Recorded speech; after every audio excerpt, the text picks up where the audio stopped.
Hello friends, now we are going to see the next misconduct, and that is going on an illegal strike, abetting, inciting or acting in furtherance thereof. However friends, it would be in the fitness of things I tell you what is a strike first, what are the types of strikes, and that is why we are going to see this misconduct in two parts. So this is the first part, and needless to tell you that this is a misconduct where standing orders are applicable, and standing orders are applicable in industries in state of Maharashtra where more than 50 workmen are working. The figure may vary with different states, but ultimately the misconduct remains the same. So let us understand the misconduct. As I told you friends, today we are going to see the types of strikes. But basically, what is a strike? Now, needless to tell you that a strike is defined under Section 2Q of the Industrial Disputes Act 1947. In general words, what is Section 2Q or what is a strike? Strike is a cessation of work by a body of persons acting in combination or a concerted refusal under a common understanding. So many words are there. First is there is a cessation of work. The word cessation comes from the word cease, means to stop, of a body of persons acting in combination or a concerted refusal under a common understanding. So if all the ingredients are present, there is a strike in the undertaking. But today, as I told you friends, we are going to discuss as to what are strikes. So what is the first sort of a strike? First is a general strike. General strike is all general demands. Hamari mange puri karo. Means what? I want this, I want that, everything.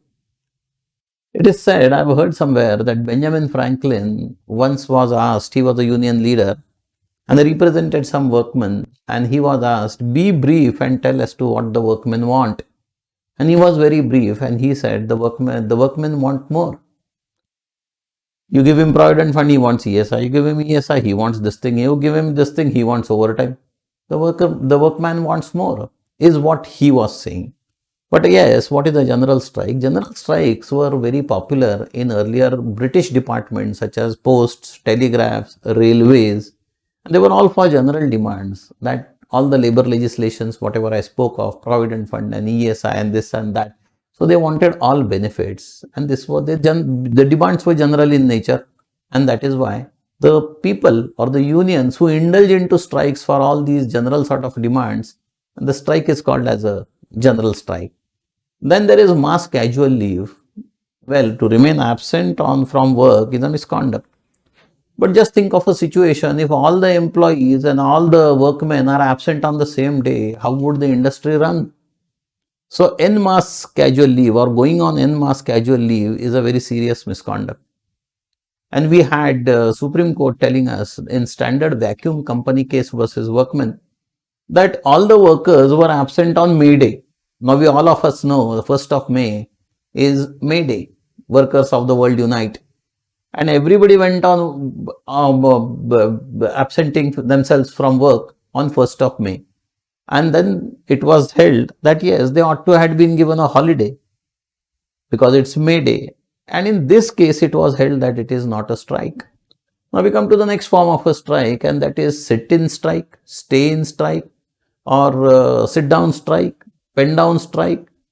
These are a bit variations. We take the first two, that is stay in or sit down. Here remember friends, the workers, they enter into the industry and they have a license to enter. License means what? They are appointed already. So their ingress into the industry is legal. But when they enter, they refuse to leave the premises. They squat down, they sit down. They're squatting on the premises, and after their 8-hour shift, they have to leave the premises, and nobody leaves and everybody refuses to leave. This sort of a strike is called as a sit-in strike or stay-in strike because you stay in the industry, or it is also called as a sit-down strike because you squat in the industry. And say for example, moreover, let me tell you one more thing.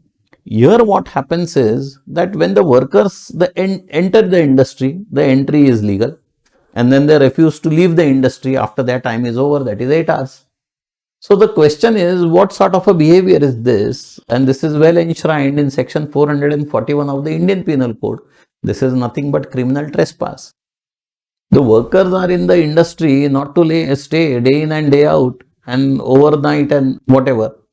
I mean, everything goes up with some rules. So after their shift is over, they have to go home, which the workers refuse to leave, and that is why the element of criminal trespass is present. Now you see what happened in Punjab National Bank versus Workmen. In this case, almost 150 employees action was taken against them, and that of course was for a pen down strike. Now what is a pen down strike? Pen down strike is basically clerical people. You are already aware the definition of a workman under section 2s of the Industrial Disputes Act. That is, whoever does any manual, skilled, unskilled, technical, clerical, operational and supervisory work.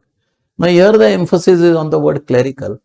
So if you see any bank, there are clerks who are working, they work with pens and they indulge into a strike which is called as a pen down strike. I keep the pen down. That is a pen down strike.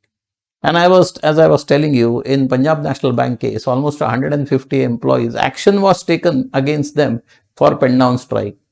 And moreover, friends, let me tell you, if it is prolonged, say in banks or such enterprises, or such establishments, if it's prolonged strike, then it will affect the repute of the bank or of the employer, of the company, whatever, those who indulge into pen down strikes. Then friends, the next type of strike is go slow.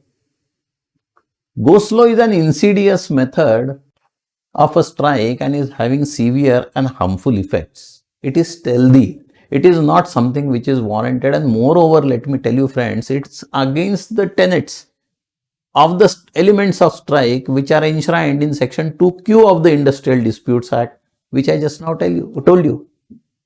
And that is, in every strike, there is a cessation of work by a body of persons acting in combination or a concerted refusal under a common understanding. So here the element is of cessation means to stop, but in go slow, where is the stoppage? Work is going on. So there is a dichotomy of thought and quite a debate as to whether this can really be called as a strike itself. But however, in many judgments, it is deemed as a strike. And once it is deemed as a strike, what we see is that yes, it is a strike.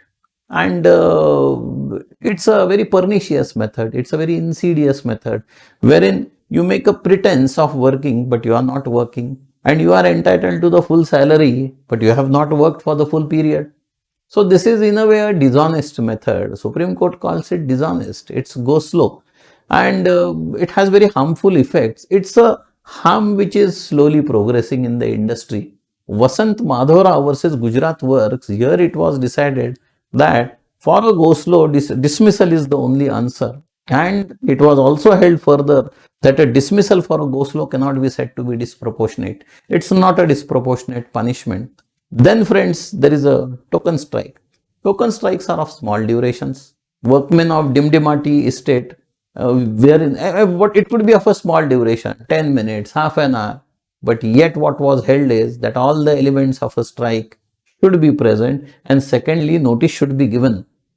Under section 22 and 23 of the Industrial Disputes Act, we see as to what are the essentials which should be preceded before a strike progresses. And this was not, the notice was not given. We are all aware in public utility services, it's 6 weeks, whereas it's a long list which we are going to see in the other video. But then what we see is if the notice is not given, howsoever short a strike may be, then it is an illegal strike. Then it so happens, say, what is a lightning or a quickie strike? Lightning or a quickie strike, how does the lightning work? Well, a flash of a second and it's there. This happens in the strike.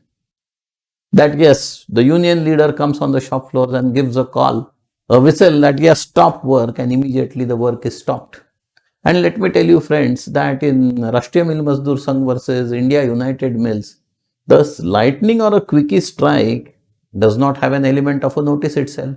So on the face of it, it is illegal on the annual of the Industrial Disputes Act 1947. Then friends, there is another strike which is called as a sympathetic strike. I express my sympathy. To whom? To the other set of workmen. But what are your demands? There are no demands I have. Then how come you are supporting him? Because it is your employer who is paying you. And your sympathies or so-called phony sympathies, whatever, right or wrong, are with the other workers. So this is again dishonest, because your employer pays you, you have no demands on your own, and you are sympathizing with somebody else. Kambalingam versus India Metal and Metallurgical Corporation, and it was held that your strike does not have any connection with your management only, and that is why on the face it is illegal. Another form of strike, friends, is hunger strike. Hunger strike is very popular in India.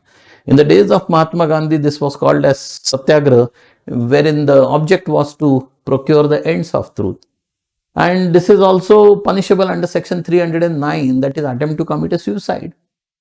What does a person do when he sits on a hunger strike? Ultimately, his total journey is towards death. So he is committing a suicide. How long will a person be alive if he does not consume food?